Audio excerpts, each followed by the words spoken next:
안녕하세요. 얼마 전 결혼이라는 무덤에서 기어나온 40대 초반의 여자예요. 혹시 여러분들은 결혼할 때 꺼리는 남자 타입 같은 거 있으신가요? 한 사람만 고른다면 저는 폭력적인 남성이었어요. 저는 순하게 생긴 외모와는 다르게 기가 좀 센 편이거든요. 둘이서 서로 치고받고 할지도 모르는 그런 타입이라 남자 사귈 때 꼭 술을 먹여서 확인했어요. 술 먹으면 보통 그런 숨겨진 성향이 나오는 법이니까요.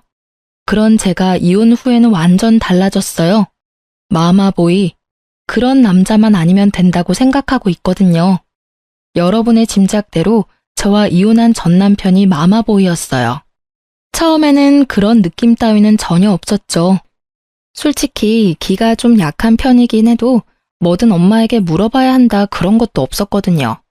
저는 제 성격을 감싸주고 이해해줄 수 있는 부드러운 남자를 원했고 전 남편이 그런 면에서는 저와 잘 맞았기에 결혼을 할 수 있었던 것 같아요. 저와 남편은 조금 특이하게 제 고객의 권유로 만나게 됐어요. 당시 저는 금융회사에서 일하고 있었고 고객은 저와 잘 어울릴 것 같다는 남자를 안다며 소개시켜줬죠. 그렇게 만난 게 남편이었어요. 나보다 5살이나 어린 남자여서 처음에는 깜짝 놀랐어요. 제 나이가 그리 젊은 나이가 아니어서 항상 속에는 40대의 남자들만 들어오곤 했거든요. 그러다 만난 젊은 남자를 보니 참 풋풋하고 좋더라고요. 이때 제가 정신줄을 잘 잡고 있었다면 이런 사달은 일어나지 않았을지도 모르죠. 하지만 앞으로 이런 좋은 사람은 만나지 못할지도 모른다는 생각이 저를 그런 선택으로 이끌고 말았어요. 그래도 1년 동안 제 나름대로의 검증을 끝내고서야 남편과 결혼을 결심했어요. 그리고 시모와 처음으로 만나는 날 뭔가 쎄한 기분을 느꼈어요. 시모는 당시 혼자 일도 안 하고 살고 있었는데 집안이 무척 여유로운 느낌이더라고요. 일도 안 하는데 이만큼 여유로울 정도면 돌아가신 아버님이 유산을 많이 남겨주었겠다는 생각이 들었죠. 쎄한 기분은 시모 자체에서 나는 거였어요. 마치 저를 품평하는 듯한 눈빛에 사람을 아래로 보는 그런 시선까지 딱 제가 싫어하는 것들만 모아놓은 사람이 시모였어요. 솔직히 이렇게 유약한 남편에게 이런 시모가 있을 거라곤 상상도 못했었거든요. 시모는 저를 보더니 흡족한 듯 빨리 상견례 날을 잡으라고 하더군요. 어차피 결혼할 생각을 하고 있었기에 날짜를 잡기로 했죠. 그리고 상견례 날 시모는 저희 부모님과는 만나서는 집은 걱정하지 말아라, 자기가 집을 해주겠다 하셨어요. 그리고 무슨 일 생기면 도움도 많이 주겠다고 호언장담했죠. 당시에 저는 대학 졸업 후부터 혼자 살며 전세를 마련해 두었거든요. 방 한 칸부터 시작해서 지금은 방 3칸에 30평대쯤 되는 전셋집을 가지고 있었죠. 시모가 집을 해준다니 저는 전셋집을 팔아서 혼수를 하고 나머지 돈은 비상금으로 가지고 있으려고 했거든요. 그런데 결혼식이 다 되어가도록 시모는 집에 대해서는 아무 말도 않더라고요. 나중에 시모에게 직접적으로 물었더니 아들이 모아놓은 돈이 없으니 일단은 제가 살고 있는 전셋집에서 살고 있으라고 하더라고요. 그러고는 결혼 후까지 입을 싹 닫아버리더라고요. 그렇게 시모에게 사기 아닌 사기를 당하며 저의 결혼 생활은 시작됐어요. 결혼을 하면 우선 경제권을 어떻게 할지 결정하잖아요. 솔직히 저는 혼자 사는 것에 더 익숙해져 있어서 같이 살기 전까지 거기에 대해 생각해 본 적은 없었어요.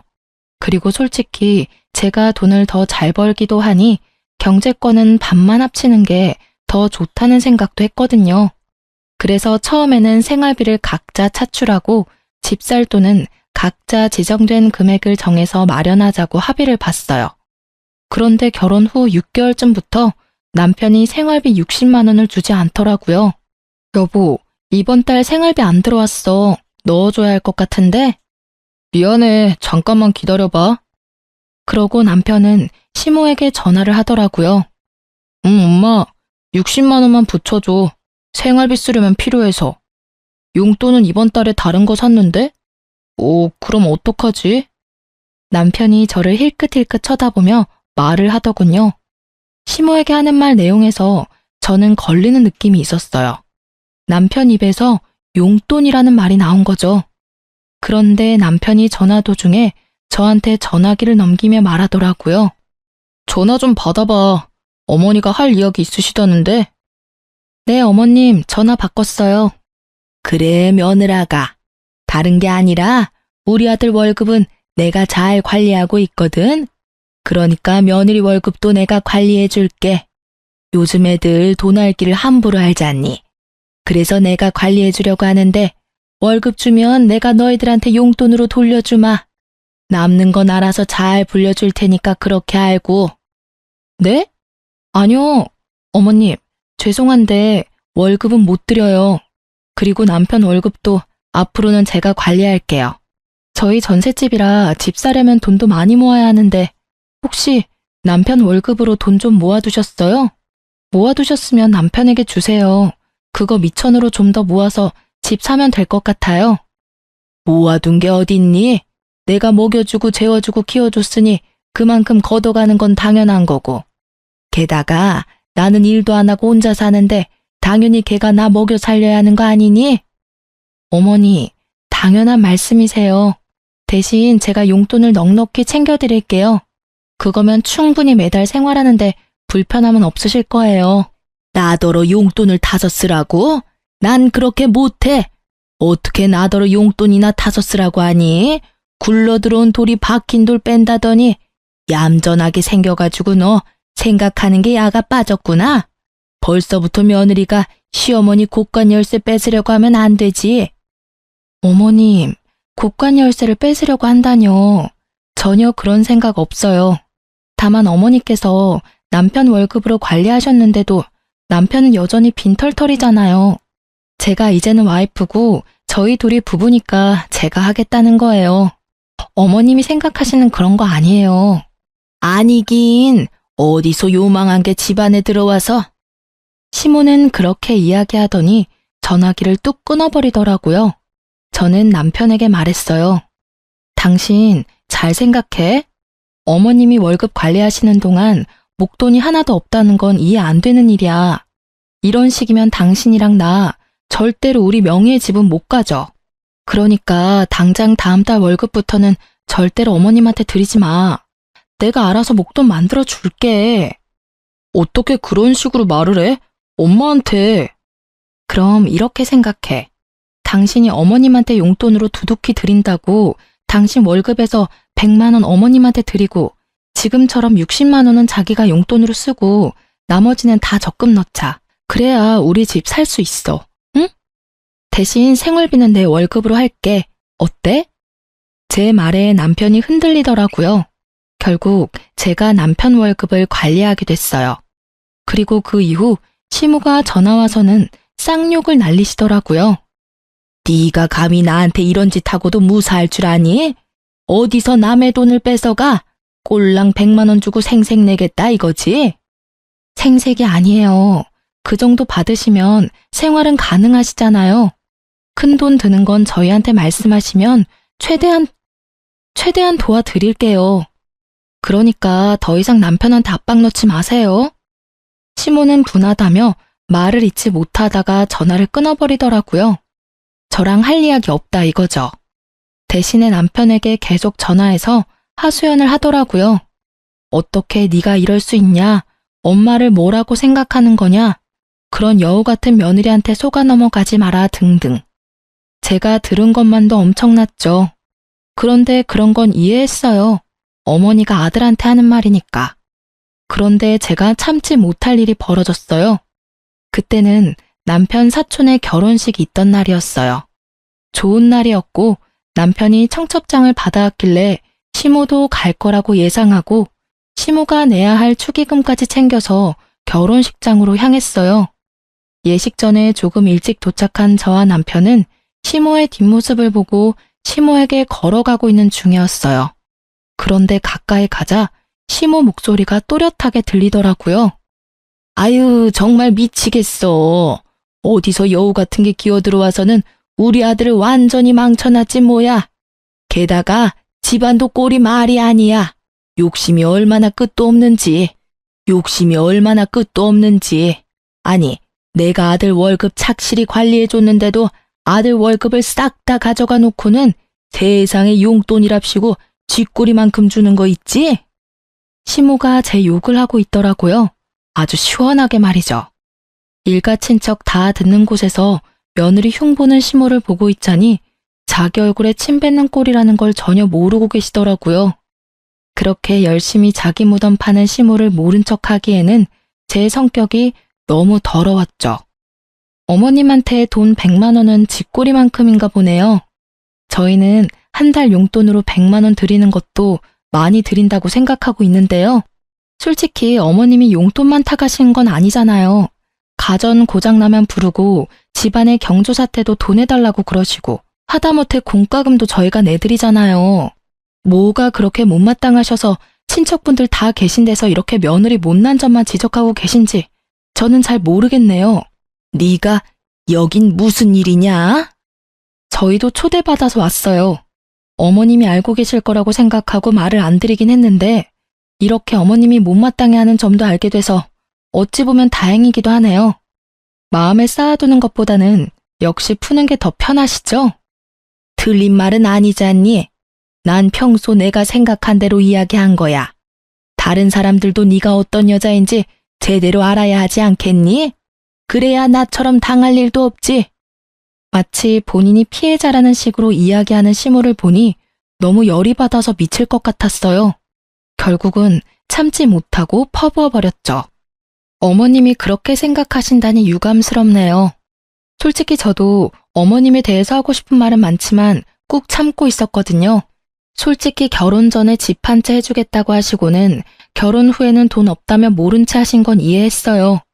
그런데 저희 남편 월급 관리하시는데 그 많은 월급이 다 사라졌다는 건 좀 걱정스러운 일이잖아요. 지금 살고 있는 집도 제가 처녀 때부터 살던 전셋집인데 착실하게 모아두었다면 집 한 채 정도는 대출받아서 살 수 있었을 텐데 아쉽네요. 그래서 그때 어머님이 제 월급도 내놔라 했을 때 못 드린 거예요. 제 월급도 다 사라질까 봐요. 제 이야기에 그걸 듣고 있던 주변 지인분들이 모두 깜짝 놀란 얼굴을 하며 쑥덕거리더라고요. 걸어온 싸움을 마다하지 않는 게 제 성격이라 저도 시모의 험담에 험담으로 돌려준 것뿐이었어요. 제 말에 시모 얼굴이 익어버린 문어처럼 새빨갛게 변했어요. 저는 그걸 보고도 덤덤하게 한마디 덧붙였어요. 그리고 저는 적어도 남편 돈으로 적금은 넣어요, 어머님. 적금 하나 없이 장가 보내신 건 어머님이시고요. 그래서 지금 제가 처녀 쪽부터 살던 전셋집 신세 아직도 지고 있잖아요. 저희를 그렇게 만든 어머님이 제 탓을 하시는 건 좀 아니지 않나 싶네요. 결국 시모는 그 자리를 참지 못하고 떠났어요. 저는 수군거리는 사람들을 뒤로 하고 축의금 내는 곳으로 가 남편 봉투와 시모 봉투를 같이 줬어요. 뒤에서 사람들 말이 다 들리더라고요.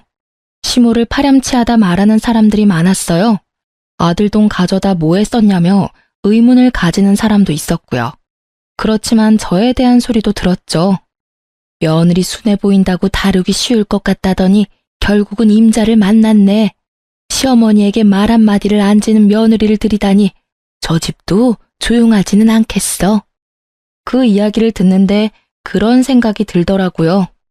설마 시모가 남편뿐만이 아니라 저한테도 빨대 꽂으려고 결혼시켰나 싶은 생각이요. 제 딴에는 심각하게 생각하는데 남편이 제 뒤를 쫓아와서는 귀찮게 종알거리더라고요. 엄마랑 싸우지 마. 솔직히 월급도 자기가 집 이야기 안 했으면 자기한테 줄 생각 없었어. 정말로 남편은 남의 편이더라고요. 마누라가 친척들 사이에서 욕 얻어먹는데도 자기 엄마 두둔하는 남편을 보며 고개를 저었어요. 이날을 기점으로 저와 시모의 사이는 건널 수 없는 강을 건넌 것과 마찬가지였어요. 당신은 부부가 뭔지 몰라? 함께 살기만 하면 부부인 줄 알아? 우리는 공동의 재산을 만들어서 미래를 준비해야만 하는 사람들이라고. 어머님한테 용돈을 드리는 건 괜찮지만 월급을 다 뺏기면 우리 미래는 어떻게 돼? 평생 집도 없이 전셋집 돌아다니며 살 거야? 애 낳아서 기르는데 드는 돈만 해도 얼만데. 설마 당신 나한테 빨대 꽂을 생각으로 결혼한 건 아니지? 그런 거 아니야. 나도 자기가 하는 말들이 맞다고 생각하니까 어머니한테 월급 안 드리고 당신한테 꼬박꼬박 주잖아. 남편은 제 말에 금방 꼬리를 내리더라고요. 그렇게 저는 시모에게 이겼지만 기분은 찜찜했어요. 시모가 그냥 넘어가지는 않을 거라는 생각 때문에요. 그리고 언제나 불길한 예감은 틀린 적이 없어요. 그날 이후 1년도 지나지 않아 문제가 생기고야 말았거든요. 시모는 남편 월급 대신에 남편을 자주 부르게 됐어요. 저녁마다 주말마다 불러내기 일쑤였죠. 처음에는 시모가 외롭다고 생각했어요. 그리고 그 뒤에는 시모가 나를 괴롭히려고 그런다고 생각했죠. 남편이 거의 집에 들어오지 못했거든요. 정말 이혼하기 직전 1년은 거의 별거를 하는 느낌이 들 정도였어요. 시모 집에서 자고 오는 날이 더 많았으니까요. 마치 남편을 시모에게 뺏긴 기분이었어요. 처음에는 저도 참으려고 했는데 1년 동안 이런 일이 이어지자 참을 수 없겠더라고요. 결국은 남편 차에는 블랙박스를 확인하게 됐죠. 시모가 불러서 시모에게 가는 건 맞지만 가서 뭘 하나 싶은 생각이 들었거든요. 그래서 블랙박스를 확인한 건데 저는 생각지도 못한 대화 내용을 듣고야 말았어요. 남편과 내연녀의 대화였거든요. 자기야, 오늘은 언제까지 가야 해? 오늘도 우리 집에서 자고 가면 안 돼? 안 돼. 오늘은 집에 들어가야 해. 너무 안 들어가면 의심하거든. 의심할 리 있겠어? 여태껏 이렇게 몰래 잘 만나고 있었는데. 벌써 1년이잖아. 근데 자기 이혼은 언제 하는데? 나도 빨리 결혼하고 싶어. 그건 엄마가 알아서 이야기해 줄 거야. 맨날 엄마. 너무 효자면 인기 없는 거 알지? 이 대화를 듣고 있는 내내 부하가 치밀어서 진짜 눈앞이 캄캄하더군요. 처음에는 남편에게 화가 났어요. 어떻게 나한테 이런 모멸감을 줄 수 있는지, 다른 여자를 만나면서 나를 속여올 수 있었는지, 그런 생각들이 떠올라 미쳐버리겠더라고요. 근데 가만히 둘의 대화를 들어보다가 결혼하고 싶다는 여자 이야기에 남편이 엄마가 알아서 해줄 거라는 말이 거슬리더라고요. 혹시 시모가 이 모든 걸 알고 있는 건 아닐까 하는 생각이 머리를 스쳤죠. 냉정하게 생각해보면 남편처럼 마마보이에 우유부단한 사람이 먼저 나서서 불륜을 저지를 일은 없을 거잖아요. 엄마 말이라면 찍소리도 못하는 이 남자를 움직일 수 있는 건 오직 시모뿐이라는 생각도 들었고요. 저는 남편이 오랜만에 집으로 돌아온 날 남편을 불러 세웠어요. 당신 나한테 할 말 없어? 무슨 할 말? 없어. 나 피곤해. 먼저 씻고 잘게. 피곤하겠지. 1년을 다른 여자랑 두 집 살림하면서 얼마나 피곤하겠어. 안 그래? 제 말에 뒤돌아서 욕실로 가려던 남편이 뚝 멈춰서더군요. 여태껏 재미 좋았나 봐. 그치? 시댁 간다고 해놓고 열심히 다른 여자 만나니까 어땠어? 막 짜릿하고 기분 좋고 그래? 그걸 당신이 어떻게 알았어? 이제 이야기할 마음이 들었나 보네. 내가 어디서 어떻게 알았든 지금 중요한 건 그게 아니지. 네가 불륜을 저질렀다는 게 중요한 거잖아. 너 진짜 날 뭐라고 생각하는 거야? 1년 동안 별거 하듯 지낸 것도 다 그 여자 때문이지? 그 여자 누구야? 어떻게 만난 사이인데? 뭐라고 말이라도 좀 해. 답답해서 돌아버리겠으니까. 난 할 말 없어. 그냥 당신이 보고 들은 그대로야. 나 다른 사람 만나는 것도 맞고 당신 배신한 것도 맞아. 그게 그렇게 당당하게 할 말이야? 적어도 미안하다는 말부터 해야 하는 거 아니야? 왜 아무 생각이 없어? 미안하다는 생각도 안 들어? 그런 거면 너 진짜 인간 쓰레기야. 나한테 소리 지르지 마. 나도 엄마가 시켜서 한 거라고. 그러게 처음부터 엄마 하라는 대로 했으면 이런 일 없었을 거 아니야. 이렇게 된 건 당신 탓도 크다고. 알아? 어디서 큰 소리를 쳐. 그래서 엄마가 시키는 대로 한 너는 잘못 없다 이거야? 웃기지 마. 너희 엄마가 불륜을 저지르라고 말했더라도 네가 양심이 있는 새끼면 안 된다고 말했어야지. 좋다고 다른 여자랑 붙어먹고는 뭐? 엄마가 시켜서 한 일이라고? 네가 애야? 너 중학교 다니는 꼬맹이니? 그래서 엄마가 시켜서 마누라 배신하고 나니까 기분이 좋아? 엄마가 하라는 대로 하는 게 편하잖아. 당신이랑 결혼한 것도 엄마가 원해서 한 거야. 엄마 아니었으면 너랑 결혼도 못했어. 그건 알고 이렇게 화내는 거야? 이 대목에서 저는 제대로 한 대 맞은 기분이었어요. 이 남자는 저를 사랑하지도 않는데 시모의 말 하나로 결혼을 한 거였어요. 처음부터 시모의 타겟이었다는 것이 너무 참을 수 없을 만큼 분하고 끔찍했어요. 야, 이 미친 새끼야. 그걸 말이라고 지금. 그래서 이 결혼 다 무효다 이거야? 와, 진짜 사람 열받게 만드는데 재주 있네? 만약에 네가 정말로 엄마가 시켜서 나랑 결혼한 거면 너 조만간 네 인생 망치게 될 거야. 어머님이 네 인생 대신 잘 살아줄 것 같니? 절대로 아니거든? 그런 거였으면 널 땡전 한 푼 없이 장가 보내는 짓도 하지 않았겠지. 네 월급이 여태껏 어디로 갔는지 궁금하지도 않아? 네 어머니가 널 그런 식으로 망치고 있는데도 끝까지 엄마. 그리고 네가 이딴 식으로 행동하면서도 죄책감 하나 안 드는 이유는 어머니가 시켜서 하고 있어서라는 핑계 때문이겠지만 나한테 실제로 상처 준 사람은 너야. 나쁜 놈은 너라고. 저는 남편과 대화를 할수록 열이 받는 걸 참을 수 없었어요. 다 됐고 우리 이혼해. 사랑도 없고 정도 없고 우리 사이에 뭐가 남았어? 만나는 여자랑 잘해봐. 대신 나는 당신 유책 배우자로 이혼 소송할 거니까 그렇게 알고 있어. 하긴 당신한테 이혼 말해서 뭐해? 어차피 이혼도 너희 엄마랑 이야기해야 되는 거잖아. 그렇지? 그리고 지금 당장 내 집에서 나가. 이 집에 한 줌의 기여조차 없는 당신은 여기 있을 자격도 없거든? 나갈 때 내가 준 건 다 놔두고 네가 가지고 온 것들만 두고 나가. 남편은 주섬주섬 물건들을 챙기더니 미안한 기색도 없이 집에서 나가더라고요. 그 뒤통수를 보니 열받더라고요. 그런데 1시간쯤 뒤에 시모에게 전화가 오더라고요. 남편이 시댁에 가서 다 말했구나 싶어서 전화를 받았죠. 그래, 나다. 너희 이혼하기로 했다면서? 잘 생각했다. 내가 봐도 너희 잘 안 어울려. 그러니까 앞으로 아들 월급은 가져갈 생각하지 마. 알았니? 지금 그걸 말이라고 하세요? 따지고 보면 이 이혼도 어머님이 다 만든 거잖아요.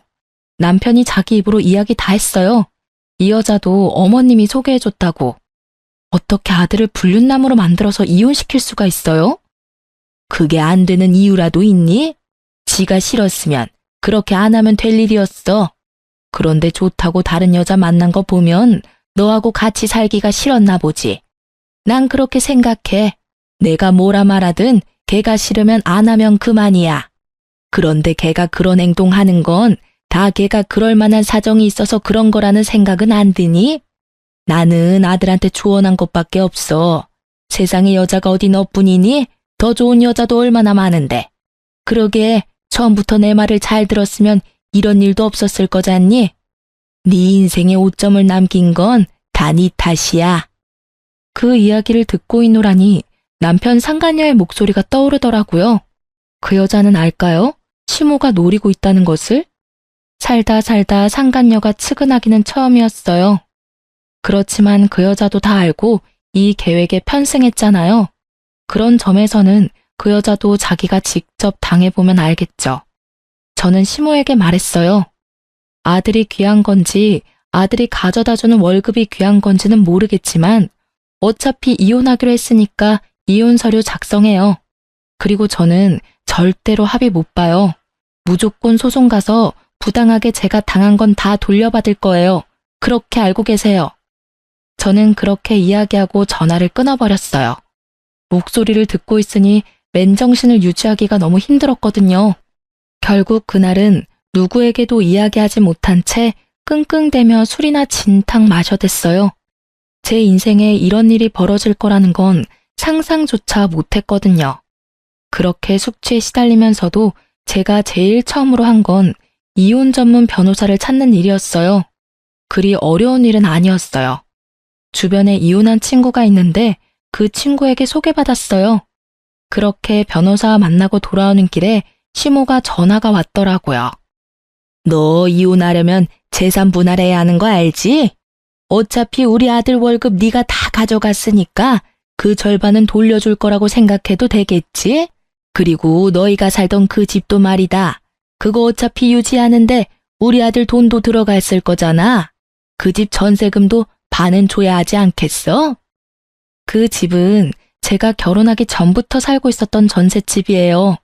그 집 들고 올 때 남편은 돈 한 푼 없이 결혼했죠. 어머님은 도와준다고 말만 하고 아무런 도움도 주지 않았으니까요.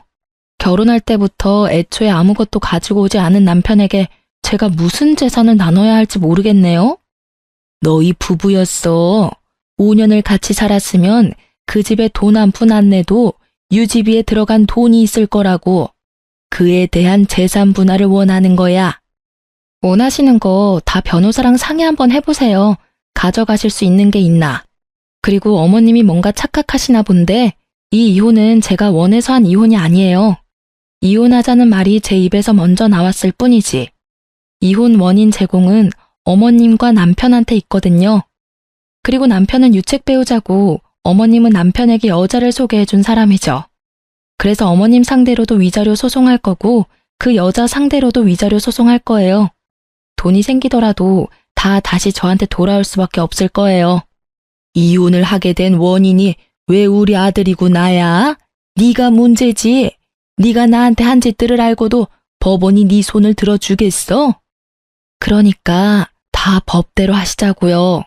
저는 더 이상 어머님하고 할 말 없어요. 뭘 알고 계셔야 답이라도 하지. 아무것도 모르고 계시는데 무슨. 변호사랑 상의하세요. 전화를 끊고 나니 화딱지가 나더군요. 이혼하게 된 것도 열받고 짜증나는데 제가 가진 재산마저 반으로 나누자니 더 열받더라고요. 솔직히 남편 월급 중에 절반은 시모가 가져간 거나 다름없거든요.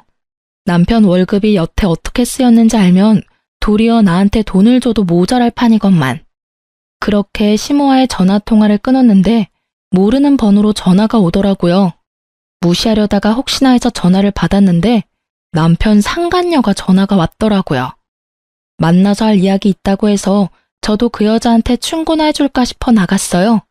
저는 그 여자 얼굴도 몰랐는데 그 여자는 제 얼굴을 알고 있더군요. 그런데 그 여자를 보는 순간 아 하는 소리가 절로 나왔어요. 얼굴이 무척 순하게 생겼더군요. 남 싫어하는 소리는 못할 것처럼 순둥순둥하게 생긴 얼굴이 시모가 딱 좋아할 것처럼 보였죠. 이 여자가 새로운 시모의 호구구나 싶었거든요. 그런데 저를 여기까지 불러낼 정도면 시모가 원하는 그런 순한 여자는 아니다 싶었어요. 무슨 일 때문에 보자고 하셨나요? 그 사람 이제 좀 놔주세요. 솔직히 1년도 더 넘게 부부다운 생활 못 하셨잖아요. 그 사람 이제 제 사람이에요.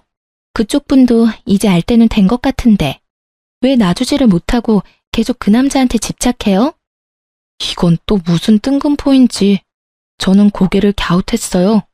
저는 남편을 잡은 적이 없었고 먼저 이혼하자고 했었는데 죄송한데 뭔가 잘못 알고 있으시네요. 저는 그 사람한테 집착한 적 없어요. 이미 이혼 서류도 제가 써서 그 사람한테 먼저 줬고요. 제가 그 사람한테 집착한다고 누가 그러던가요? 혹시 그 사람 어머니가 그런 말 하던가요? 제가 집착하고 있다고? 그래서 그 어머니 몰래 여기 나 부른 거고. 여자는 대답도 못하고 빤히 쳐다만 보더라고요. 자기가 섣부르게 행동했다는 생각이 있었겠죠. 저는 그 여자 몰래 핸드폰을 켜서 녹음 먼저 했어요.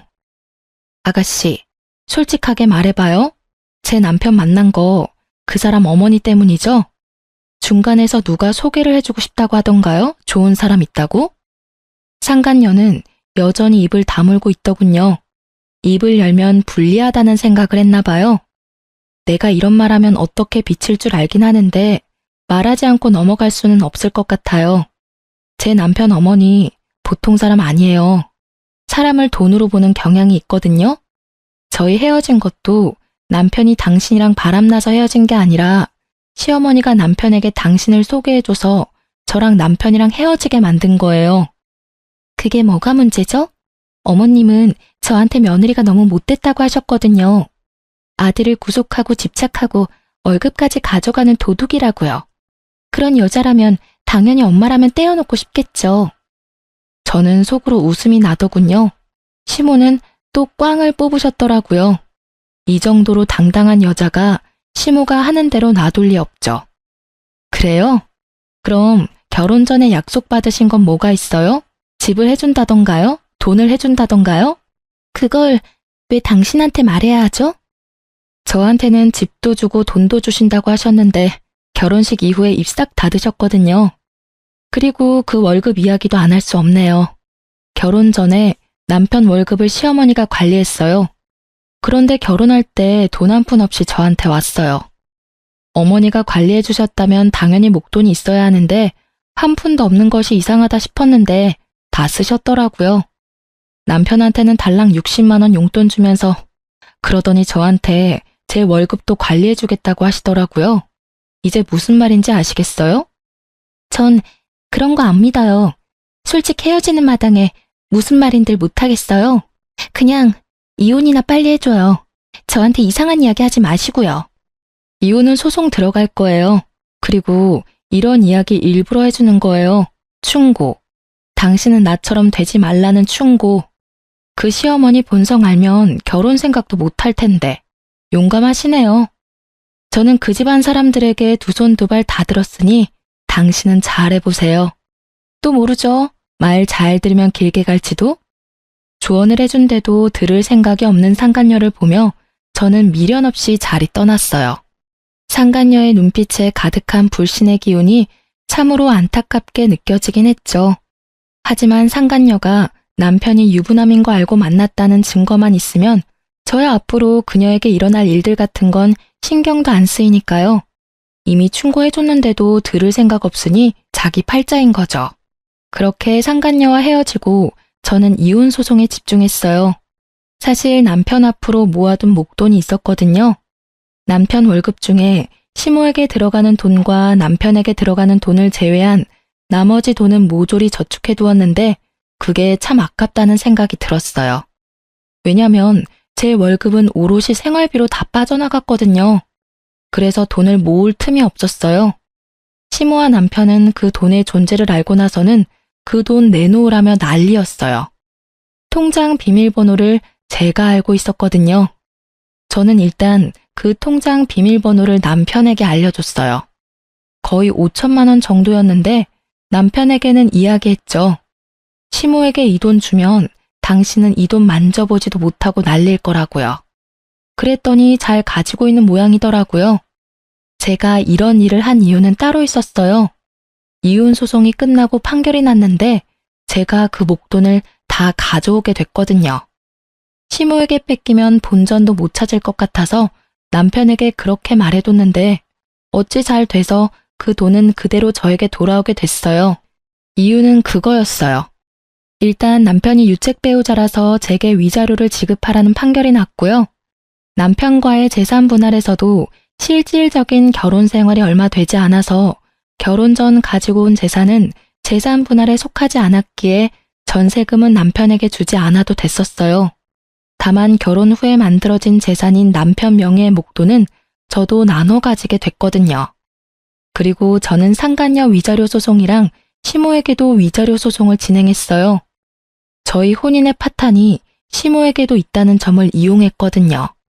결국 남편과 상간녀 시모에게는 위자료 폭탄이 떨어진 셈이었죠. 그래도 남남이 되니 오히려 마음이 편하더라고요. 그렇게 이혼이 완료되고 나서 남편은 바로 재혼했어요. 제가 주의를 줬는데도 남편과 결혼을 덥석해버린 상간녀의 소식이 너무 궁금해서 그 뒤에 수소문을 봤거든요. 알고 보니 상간녀도 시모에게 집을 해주겠다는 이야기를 들었다고 하더라고요. 시모도 해주려는 생각은 있었을지도 모르죠. 남편이 저와 이혼하면서 나누게 될 재산으로요. 그런데 막상 뚜껑 열고 보니 도리어 저한테 돈을 줘야 하는 상황이 되었잖아요. 결국 상간녀에게 시댁에 들어와 살라고 했대요. 그러고는 저와 비슷한 순서로 일이 진행됐더라고요. 그 여자는 저보다 더 심했죠. 같이 살아야 했잖아요.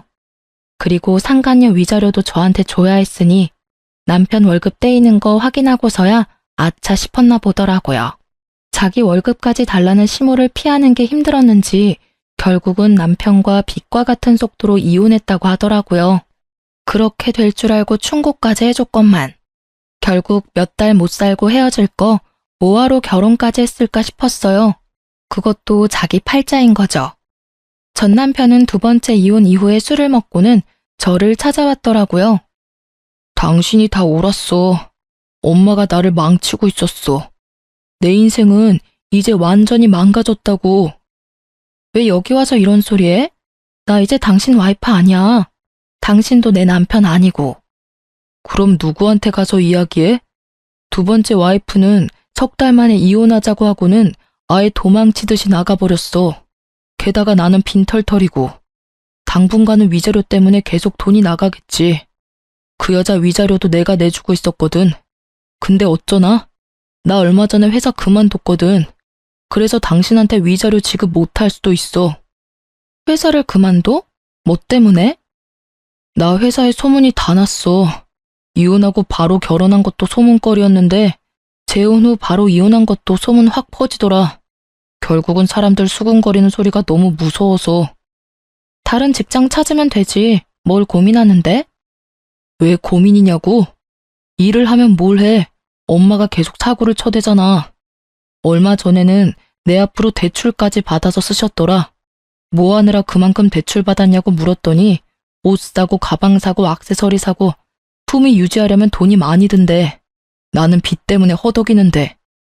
그래서 내가 월급 맡기지 말라고 했잖아. 그러니까 당신 말이 하나부터 열까지 다 옳았더라고. 난 여태까지 엄마가 해주면 다 편하다고 생각했거든.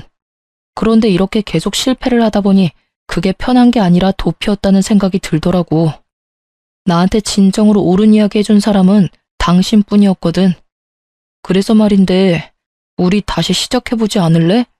나 당신이 원하면 엄마랑도 인연 끊을 수 있어. 그건 절대로 안 돼. 아니 못해. 나는 다시 그런 일 겪고 싶은 마음 없어.